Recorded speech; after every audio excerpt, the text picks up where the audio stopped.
పులికి ఆకలి మీద ఉంది, కరెక్ట్ మేక దొరికింది.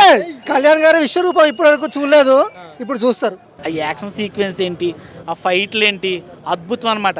బల్లాలు వస్తుంటే ఈయన కర్ర తిప్పుకుంటూ ఉంటాడు కదా, ఎక్సలెంట్ అసలు. పొలిటికల్గా టచ్ ఇస్తూనే ఒక హిస్టారికల్ డ్రామాని చాలా బాగా చూపించారు అనిపించింది. మాకంతా కడుపు నిండిపోయింది ఆ ట్రైలర్తో. సినిమా చూస్తాం, దమ్ బిర్యానీ అంతే జూలై 24. సూపర్ కంటి చూపిస్తాం. ఫస్ట్ పాన్ ఇండియా దద్దరిల్లిపోతుంది. 100 కోట్స్ ఏర్లేరు అన్నారు కదా, ఈ సినిమాతో చూపిస్తారు. చాలా రోజుల తర్వాత వచ్చింది కాబట్టి ఇంత ఎగ్జైట్మెంట్గా ఉన్నాం. అంత ఎగ్జైట్మెంట్ చాలా రెట్టింపుగా ఉంది.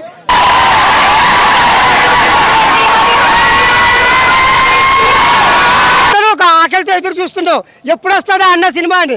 అన్న డిప్యూటీ సీఎం అయిన తర్వాత వచ్చిన ఫస్ట్ సినిమా. పులికి ఆకలి మీద ఉంది, కరెక్ట్ మేక దొరికింది. ఇప్పుడు వస్తాడు, రప్పా రప్పాలు ఆడిస్తాడు అన్న. రప్పా రప్ప అర్థమైందిగా. పాన్ ఇండియా రికార్డులన్నీ బ్రేక్. ఒకే ఒక్క సినిమా హరిహర వీరమ్మల్లో మామూలుగా ఉండదు, రికార్డులు కిరాకుంటాయి అన్న. ఫైటింగ్ సీన్ మామూలు కాదన్న, ఒక రేంజ్ లో ఉంది అసలు. మరి ఎంత తక్కువ మాట్లాడితే అంత ఎక్కువ ఉంది అక్కడ.